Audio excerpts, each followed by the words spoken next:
কোনো এক সময়ের ঘটনা এটা। মা এবং বাবা হাটে গিয়েছিলেন। তখন আমি আর দাদা গিয়েছিলাম গরু চড়াতে।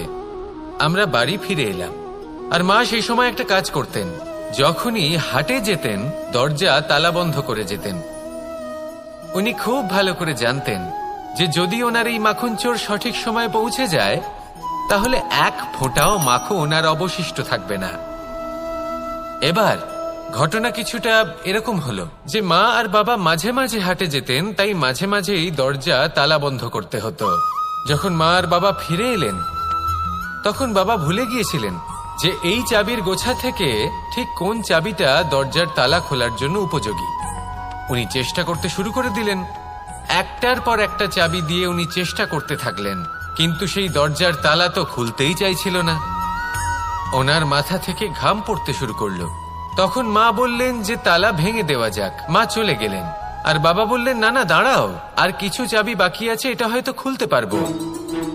মা হাতুড়ি নিয়ে চলে এলেন সেই তালা ভাঙার জন্য, আর তখনই বাবা শেষ চাবিটা প্রয়োগ করলেন আর দরজার তালা খুলে গেল।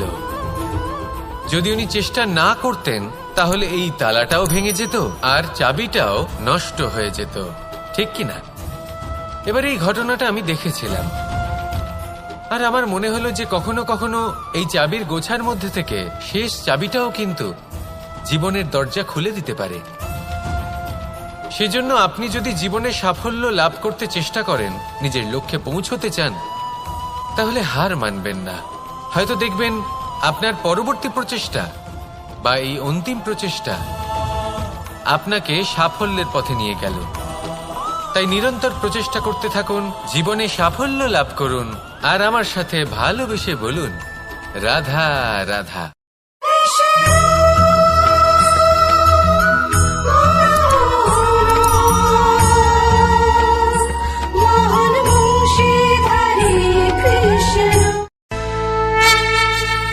মানুষের জীবনে সবসময় কিছু না কিছু ঘটে চলেছে। কখনো ভালো কিছু ঘটে, আবার কখনো দুর্ঘটনা ঘটে। এবার যখনই কোনো দুর্ঘটনা ঘটে মানুষ ঈশ্বরের কাছে প্রার্থনা করে যে হে ঈশ্বর, আমাকে রক্ষা করুন, এই বিপদ থেকে আমাকে উদ্ধার করুন, বা সে সেই সমস্ত দোষ চাপিয়ে দেয় নিজের প্রারব্ধ, নিজের ভাগ্যের ওপর। কিন্তু যদি আপনি গভীরভাবে ভাবেন তাহলে প্রত্যেক দুর্ঘটনা, বাধা এবং বিপদ আপনার জীবনে শুধু একটাই উদ্দেশ্য নিয়ে আসে, আপনাকে আরো যোগ্য করে তোলার জন্য।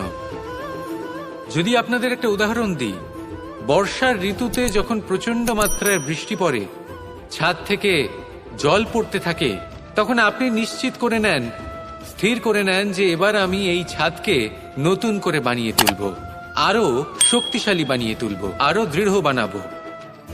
আপনার জীবনে যখন কোনো অসুখ করে, তারপর আপনি জীবনে আরো সাবধানী হয়ে যান, আরো সতর্ক হয়ে যান, স্থির করে নেন যে এটা যেন দ্বিতীয়বার না হয়, ঠিক কিনা? এই বিপদ, এই দুর্ঘটনা, এই সংকট, এগুলো জীবনে আসবে আপনাকে আরো শ্রেষ্ঠ করে তোলার জন্য। এবার এটা আপনার ওপর। আপনি একে ভাগ্যের পরিহাস বলে মনে করবেন, নাকি ঈশ্বরের সংকেত মনে করবেন যিনি আপনাকে আরো শ্রেষ্ঠ করে তুলতে চান? সিদ্ধান্ত আপনারই। আসুন আর আমার সাথে ভালোবেসে বলুন রাধা রাধা। এবার ধরুন আমাকে দ্বারকা থেকে হস্তিনাপুর যেতে হবে, আর পথে আমি প্রত্যেকটা এমন স্থানে দাঁড়াচ্ছি যেখানে আমার মন আপ্লুত করার মতো কোনো দৃশ্য দেখতে পাচ্ছি, বা কোনো ব্যক্তিকে দেখতে পাচ্ছি, বা কোনো প্রসঙ্গ দেখতে পাচ্ছি, বা কোনো নাটক দেখতে পাচ্ছি। তাহলে কি আমি কখনো হস্তিনাপুরে উচিত সময়ে পৌঁছতে পারবো? কখনোই নয়। মানুষকেও ঠিক এই কথাটাই মাথায় রাখতে হবে। মানুষ মনের মধ্যে একটা লক্ষ্য স্থির করেন, সেই পথে অগ্রসর হয়ে পড়েন। এবার সেই পথে এগোতে এগোতে অনেক মানুষজন, অনেক ঘটনা, অনেক সমস্যা চলে আসে, যার ফলে তার মন বিচলিত হয়ে পড়ে। যদি মন বিচলিত হয়ে যায় তাহলে লক্ষ্যের প্রতি কিভাবে একাগ্রচিত্ত হবেন? সেই জন্য অত্যন্ত আবশ্যক যে আপনি সময়ের সদ্ব্যবহার করুন সেই পথে চলার জন্য।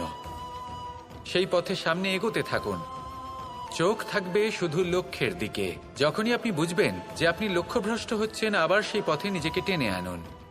ঠিক এইভাবেই এগোতে থাকুন, সাফল্যের শিখরে গিয়ে পৌঁছন আর সেখানে গিয়ে আনন্দের সাথে উচ্চ স্বরে বলুন, রাধা রাধা।